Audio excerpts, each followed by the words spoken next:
बालाघाट की धरती पे भले 1 वर्ष से ये आंदोलन हो रहा होगा, लेकिन मुझे याद आती है उस वज्र आसन की, जहां पर भगवान बुद्ध राजकुमार सिद्धार्थ गौतम ने सम्यक संबोधि का ज्ञान हासिल किया और एडविन और नॉल्ट की किताब पढ़कर पूज्य भदंता अनागारिक धम्मपाल जी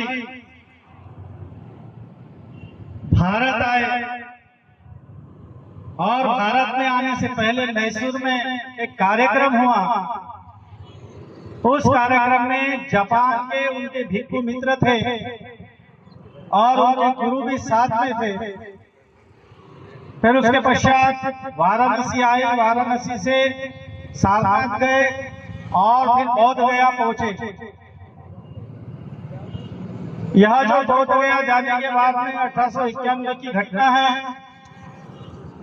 वो जो वज्र आसन है, उस वज्र आसन को देखकर महाबोधि महाविहार पे जगह जगह मिट्टी के टीले बने हुए थे और सिर्फ वज्र आसन का जो हिस्सा था, उस वज्र आसन को देखकर रो पड़े और उनके आंसू जो है रुकने का नाम नहीं ले रहे थे, थमने का नाम नहीं ले रहे थे।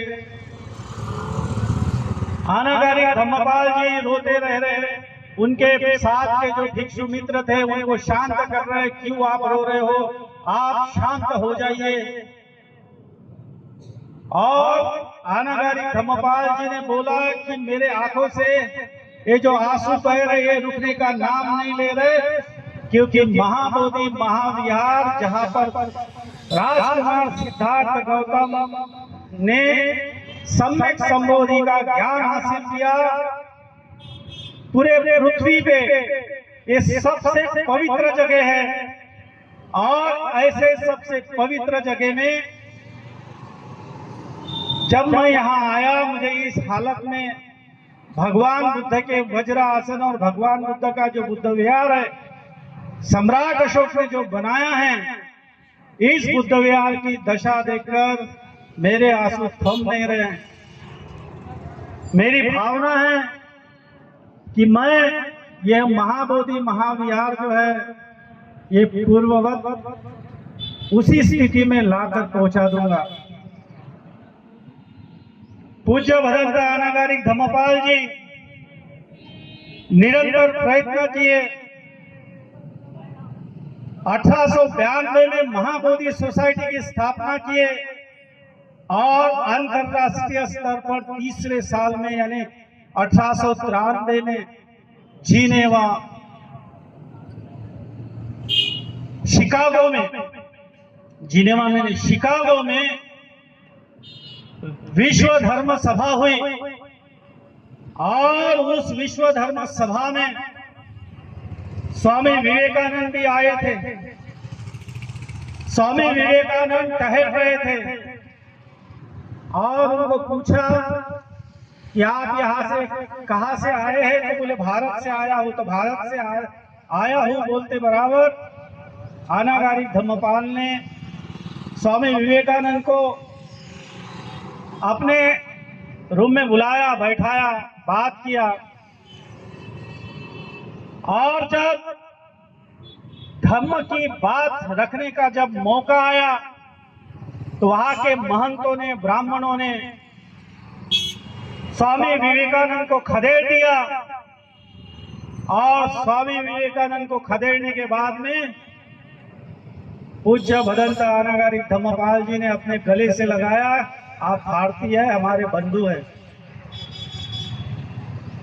और अपने आधे घंटे का जो समय था उसमें से 10 मिनट का जो वक्त था ये स्वामी विवेकानंद को दिया गया। स्वामी विवेकानंद ने अपने वाक्य में बोला कि दुनिया को मैत्री और करुणा की आवश्यकता है, बुद्ध की जरूरत है। और उस विश्व धर्म की सभा में, विश्व धर्म परिषद में सबसे ज्यादा अगर किसी के संभाषण पर यदि तालियां बजी तो बोधिसत्व परम पूज्य आनागारिक धम्मपाल जी के संभाषण में, उनके प्रबोधन में तालियां बजी और दुनिया को ये जो आपने नारा सुना कि दुनिया को बुद्ध की आवश्यकता, युद्ध की आवश्यकता नहीं है।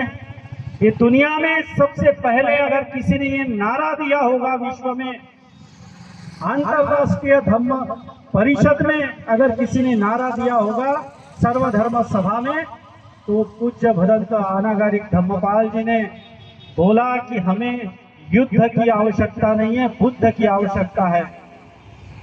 और अंतरराष्ट्रीय स्तर पर उन्होंने महाबोधि महाविहार को लेकर गया और महाबोधि महाविहार की हालत और जो परिस्थिति है वो उन्होंने बताने की कोशिश किया कि महाबोधि महाविहार में महंतों का कब्जा है। आर्कोलॉजिकल सर्वे ऑफ इंडिया के जो संस्थापक हैं, उन्होंने जो आर्कोलॉजिकल सर्वे ऑफ इंडिया के संस्थापक है, 1964 में जब वो महाबोधि विहार में पहली बार जब जाते हैं तब वो बोलते हैं और देखते हैं और उनका कथन है, उन्होंने अपने पत्रों में लिखा हुआ है कि न जाने क्यों वहाँ के जो महंत हैं, ब्राह्मण हैं, वहाँ के जो महंत लोग हैं, घमंडगिरी और उनके जो आदमी लोग हैं, न जाने क्यों भगवान बुद्ध के जो पुरातात्विक अवशेष है, इन अवशेषों को तोड़ रहे हैं, उसका चूरा बनाकर पाउडर बना रहे हैं। ऐसा आर्कोलॉजिकल सर्वे ऑफ इंडिया के संस्थापक बोलते हैं। अंग्रेजी प्रशासन था उस समय की बात है, और एडविन आर्नोल्ड की किताब पढ़कर आनागारिक धम्मपाल जब यहाँ आए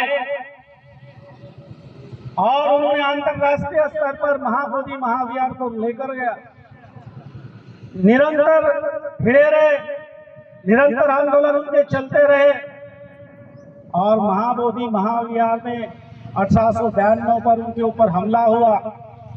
ये बात आप जानते हैं कि उनके ऊपर हमला हुआ, उनको मारा गया और जापान के जो उनके भिक्षु मित्र थे उन्होंने संगमरमर की वहां पर प्रतिमा लाए थे और वो प्रतिमा रखने का जो स्थान था वो स्थान रखने की बात किए थे और रख भी दिए थे।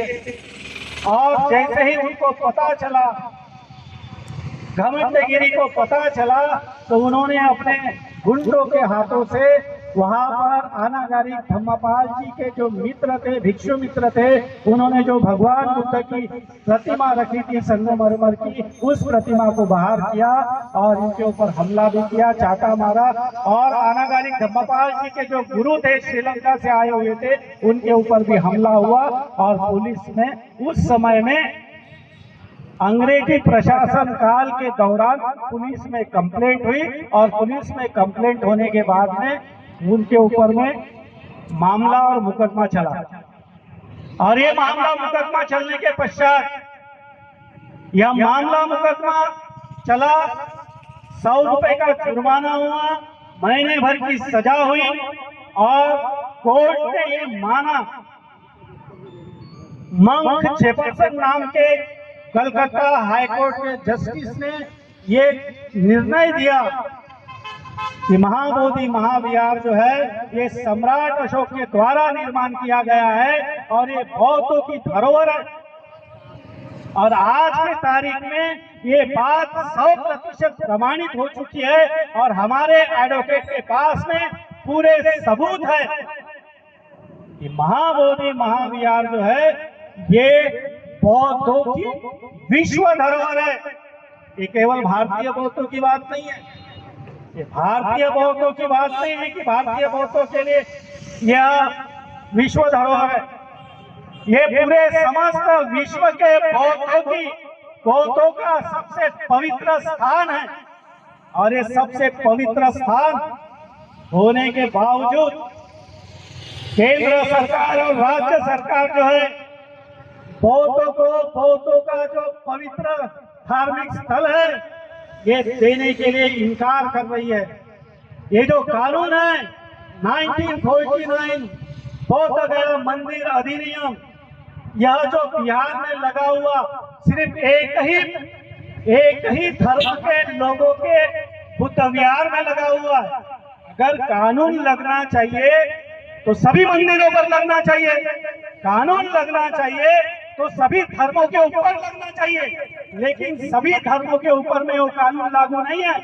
वो कानून केवल एक ही धर्म के लोगों के ऊपर लागू है और वो बौद्ध धर्म के ऊपर लागू इन लोगों ने किया है। ये कितना भेदभावपूर्ण रवैया जो है बिहार की सरकार और केंद्र की सरकार बौद्धों के साथ कर रही है, ये बात आप लोगों को समझने की आवश्यकता है। पहले के जमाने में छुआछूत होती थी या नहीं होती थी? वर्ल्ड हेरिटेज के वेबसाइट पे आप देख लीजिए, वहां पर लिखा हुआ है, वर्ल्ड हेरिटेज की वेबसाइट पर लिखा हुआ है कि पहली पांडुलिपि पुराण की और वेद की पहली पांडुलिपि जो है 13वीं और 14वीं सदी में प्राप्त होती है। कोई भी ग्रंथ की पांडुलिपि अगर पहले जो जिस सदी में उपलब्ध होती है, इसका मतलब ये होता है कि उसी काल में वो निर्माण किया जाता है। और उसके बाद में 800 सालों से ये छुआछूत का मामला, जाति भेद का मामला निर्माण हुआ है। नालंदा विश्वविद्यालय को जलाया गया। नालंदा विश्वविद्यालय जो भारत जो है हजारों वर्षों से विश्व गुरु रहा था, उस भारत का विश्व गुरु रहने का सबसे बड़ा कारण यह था कि बौद्धों ने विश्वविद्यालय निर्माण किए, बौद्ध यूनिवर्सिटी निर्माण किए और उस बौद्ध यूनिवर्सिटी में हर कोई को पढ़ने का अधिकार होता था। और जब छुआछूत निर्माण हुई तो आप सोचिए कि छुआछूत को मिटाने के लिए आज भी संघर्ष करना पड़ रहा है। आजादी के इतने वर्ष बाद भी, आजादी के 70-75 वर्ष बाद भी छुआछूत का जो भेदभाव है वो हमें सहन करना पड़ रहा है। यह भेदभाव केवल किसी दलित व्यक्ति के साथ नहीं, महिलाओं के साथ नहीं, तो ये छुआछूत का व्यवहार जो है बिहार की सरकार और केंद्र की सरकार जो है बौद्धों के साथ कर रही है। ये बात आप लोगों को समझने की आवश्यकता है। मैं आपको भड़का नहीं रहा हूँ। लोगों को लगता है कि जोर से जो बोलता है वो भड़काने की कोशिश करता है। मैं आपको केवल और केवल सत्य से अवगत कराने की कोशिश कर रहा हूँ कि जो बौद्धों का महाबोधि विहार है, महाबोधि विहार बौद्धों को मिलना चाहिए। जिस प्रकार से छुआछूत मिटाने के लिए हजारों वर्षों से संघर्ष करना पड़ा, हजारों वर्षों की लड़ाई लड़नी पड़ी, भीमा कोरेगांव निर्माण करना पड़ा, भीमा कोरेगांव को घटाना पड़ा और उसके बाद में भीमा कोरेगांव की घटना घटने के बाद में बाबा साहब का निर्माण हुआ और बाबा साहब के माध्यम से भारत देश में स्वतंत्रता, समता, बंधुत्व, न्याय की स्थापना किए। हम शांति प्रिय लोग हैं, हम भाईचारे को मानने वाले लोग हैं, हम करुणा को मानने वाले लोग हैं, हम प्रेम को मानने वाले लोग हैं। आज भी ये लोग, आप लोग जो बैठ रहे हैं, बैठे हुए दिखाई दे रहे, शांतिपूर्ण ढंग से बैठे हुए दिखाई दे रहे, क्योंकि बाबा साहब का लिखा हुआ संविधान है और हम शांतिपूर्वक मांग कर रहे, जो जायज मांग है वो मांग कर रहे हैं। और इस जायज मांग करने के बावजूद भी पिछले 135 वर्षों से पूज्य भदंत आनागारी धम्मपाल जी ने जो आंदोलन चालू किया, उस आंदोलन के हिस्सा बनकर हम आज भी काम कर रहे हैं। पूज्य भदंत आनागारी धम्मपाल जी 1933 में उनका देहांत हुआ और उसके पश्चात राहुल सांगमुताइन जी जो है उन्होंने मांग किया, उन्होंने बोला कि गांधी जी ने बोला था कि महाबोधि महाविहार जो है ये बौद्धों को मिलना चाहिए। और उस समय में राहुल सांगमुताइन जी जो है वो केदारनाथ पांडे लिखते थे और उन्होंने बोला, मांग किया कि गांधी जी ने बोला है कि महाबोधि महाविहार जो है ये बौद्धों को लौटा देना चाहिए और बौद्धों को मिलना चाहिए। आजादी के बाद में हम लौटा देंगे। लेकिन राहुल सांकुतेन जी ने बोला कि आजादी के बाद नहीं, हमें अभी चाहिए, और बताइए आप कब हमें देते हैं। तो कांग्रेस जो बैठक थी, कांग्रेस का अधिवेशन था, उस कांग्रेस के अधिवेशन में जो पूज्य भदंत अनागारी धम्मपाल जी की जो मांग थी, उसी मांग को राहुल सांकुतेन जी ने रखा, और कांग्रेस के अधिवेशन में कांग्रेसियों ने देने से इनकार कर दिया। तो राहुल सांकुतेन जी ने कांग्रेस जो पद के सदस्य थे, वहां के पदाधिकारी थे, उन्होंने कांग्रेस पद से इस्तीफा दिया। उसके बाद में 1949 का कानून जो है 1949 बीटी एक्ट लागू हुआ। उसकी समिति में राहुल सांकुतेन जी को लिया गया, लेकिन उसके बावजूद बहुतों को बहुतों का अधिकार नहीं मिला। 1949 बीटी एक्ट लागू होने के बाद में 1949 बीटी एक्ट लागू होने के पहले की जो घटना है कि बौद्धों को महाबोधि महाविहार के अंदर में प्रवेश नहीं था। बौद्धों को महाबोधि महाविहार के अंदर में ध्यान साधना करना, पूजा वंदना करने का अधिकार नहीं था। लेकिन पूज्य भदंत अनागारी धम्मपाल जी की लड़ाई के वजह से आज हम वहाँ ध्यान साधना कर सकते हैं, आज हम पूजा वंदना कर सकते हैं, आज हम वहाँ सूत्र पठन कर सकते हैं। लेकिन आपको एक घटना, पिछले साल की घटना बताऊंगा कि बिहार सरकार के राज्यपाल वहां जाते हैं महाबोधि महाविहार में, और भगवान बुद्ध की जो प्रतिमा है उसके तरफ पीठ करके हुए वहां पर आरती करते हैं। अब मुझे बताइए कि जो आरती भी करना है, अगर शंकर जी की भी पूजा कर रहे हैं तो कौन से दिन करते हैं शंकर जी की पूजा?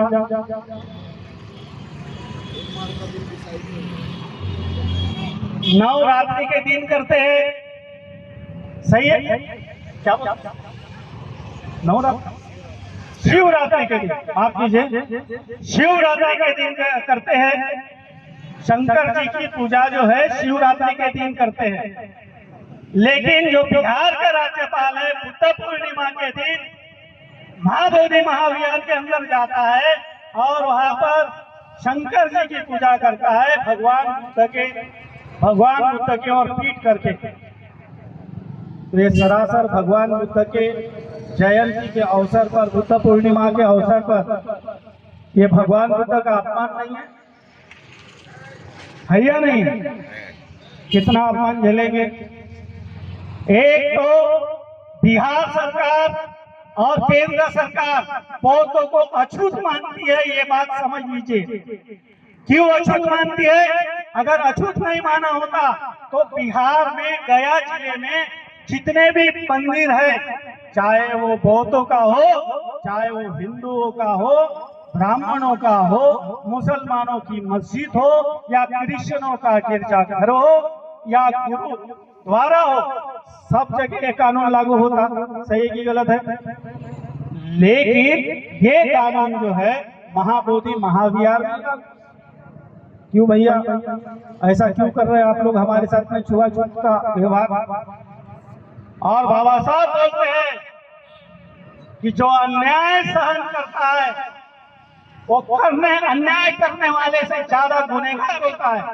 और आप लोग अन्याय सहन कर रहे हो, इसलिए अन्याय जो मानता कर रहा है, अन्याय केंद्र सरकार कर रही है, अन्याय राज्य सरकार कर रही बिहार की, और वो अन्याय अगर आप सहन कर रहे हो, इसका मतलब आप ज्यादा दोषी हो।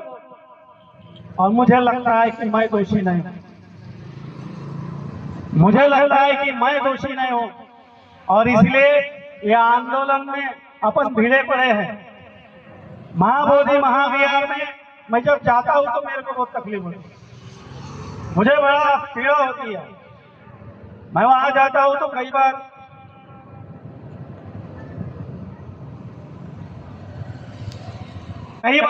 दुख होता है, और इस तरह का दुख होता है कि आंसू की धारा बहती है,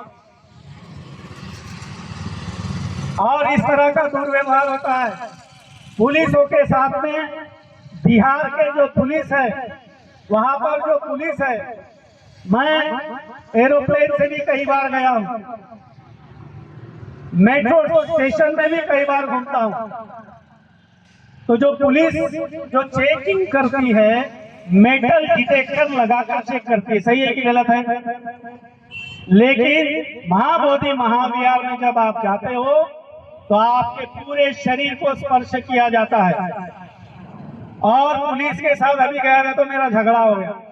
मैं बोला, आपको ये अधिकार किसने दिया भिक्षुओं के चीवर को हाथ लगाने का? आपको क्या अधिकार बन रहा है बिहार की पुलिस को, गया पुलिस को, कि भिक्षुओं के चीवर को आप हाथ लगाओगे? तुम्हारा मेटल डिटेक्टर कहाँ गया है? कोई बोलने को तैयार नहीं है, कोई भिक्षु बोलने को तैयार नहीं है, कोई लड़ने को तैयार नहीं है, उनको सवाल करने को कोई तैयार नहीं है। सब कंफर्ट छोड़ जाते हैं, सब अपनी सुविधा चाहते हैं, लेकिन महाबोधि महाविहार की मुक्ति नहीं चाहते। तो ऐसे से कैसे चलेगा काम? ऐसे से कैसे चलेगा काम? ये काम ऐसे से चलने वाला नहीं है। आप सब लोगों को समझना होगा, सब लोगों को जानना होगा और सब लोगों को इस परिस्थिति से ऊपर उठकर काम करना होगा कि हम अन्याय अत्याचार सहन करने वाले लोग नहीं हैं। हम उन लोगों की शूरवीरों की औलादे हैं जिन्होंने 500 लोगों ने 28,000 पेशवाओं को परास्त किया। उन शूरवीरों की हम लोग औलादे हैं। इस बात को तुम लोगों ने भूलना नहीं चाहिए। हम नहीं चाहते कोई हिंसा, हम नहीं चाहते कोई अन्य अत्याचार, लेकिन हमारी जो जायज मांग है, जो बौद्धों के साथ में छुआछूत का व्यवहार कर रही है सरकारें, केंद्र सरकार व्यवहार कर रही है, वहाँ के महंत लोग व्यवहार कर रहे हैं। अभी मैं बौद्ध मठ में गया, बौद्ध मठ के अंदर में महाबोधि महाविहार को छोड़कर अलग एक बौद्ध मठ की जगह है जहां पर महंतों का कब्जा है। और वहां पर जाने के बाद में सैकड़ों भगवान बुद्ध की प्रतिमाएं वहां पर है, जितना कि महाबोधि महाविहार के अंदर में नहीं है, भीतर में नहीं है। और वो बौद्ध मठ जो है हजारों एकड़ जमीन में फैला हुआ है। अब बताइए, इतना सारा जो देखकर बड़ा अटपटा सा लगा, लेकिन ठीक है, कोई बात नहीं। हमारा जो तारीख है, कोर्ट की जो तारीख है, अप्रैल महीने के 28 तारीख है। अप्रैल महीने के 28 तारीख है। अभी इस बार मैं कोर्ट के अंदर गया था, कोर्ट में बैठा और जस्ट जज उठ के खड़े हो रहे थे। 4 बजे का समय था और उसी समय हमारे एडवोकेट ने अपील किया, बोला किया हमारा भी आप सुनवाई कीजिए। 4 बज गए तो क्या हो गया? अब कोर्ट, माननीय कोर्ट से निवेदन करते हैं हमारी बात सुनी जाए, हमारे को न्याय दिया जाए। तो तुरंत जज ने बोले ठीक है, आप लोग एक दूसरे को, जितने भी जो इंटरवेनर है, जो पिटिशनर है, आप लोग जो है अब अपना जो एक दूसरे वकीलों को, एडवोकेट को अब अपना जो पिटिशन है, आवेदन है, वो दे दीजिए और सब लोग 4 सप्ताह के अंदर में अब अपने जवाब प्रस्तुत करें। तो केंद्र सरकार और राज्य सरकार को सुप्रीम कोर्ट ने आदेशित किया है कि 4 सप्ताह के भीतर में अपना जो विचार है, अपना जो मत है, वो उनको प्रस्तुत करने की बात की गई है और उन्होंने अभी तक प्रस्तुत भी कर दिया है। जो पहली बार प्रस्तुत किया था वही बात कोर्ट ने उन्होंने प्रस्तुत किया, लेकिन 28 तारीख को फाइनल जजमेंट की बात जज साहब ने जरूर की है, लेकिन फाइनल जजमेंट अभी आने वाला नहीं है, उसको टाइम लगेगा। सुप्रीम कोर्ट में कम से कम 5 लाख केस जो है वो पेंडिंग है और रोजाना बहुत सारे लोग सुप्रीम कोर्ट में आकर खड़े रहते हैं और धक्के बुक्के खाते वापस लौट जाते हैं निराश होकर। तो बहुत सारी चीजें हैं, बहुत सारी घटनाएं होनी बाकी है। मैं एक ही बात कहना चाहूंगा कि जैसे छुआछूत मिटाने के लिए आज तो बहुत सारी छुआछूत कम हो गई है और बाबा साहब ने संविधान के माध्यम से स्वतंत्रता, समता, बंधुत्व, न्याय स्थापित किया है, महिलाओं को समानता का अधिकार दिया है, सभी धर्म के लोगों को समानता का अधिकार दिया है और बौद्धों को समानता का अधिकार बिहार के गया जिले में नहीं है। वहाँ पर संविधान लागू नहीं है, वहाँ पर काला कानून लागू है। महाबोधि महाविहार में काला कानून लागू है और इस काले कानून को रद्द करने के लिए, नष्ट करने के लिए, समाप्त करने के लिए आप लोगों की सहायता की आवश्यकता है।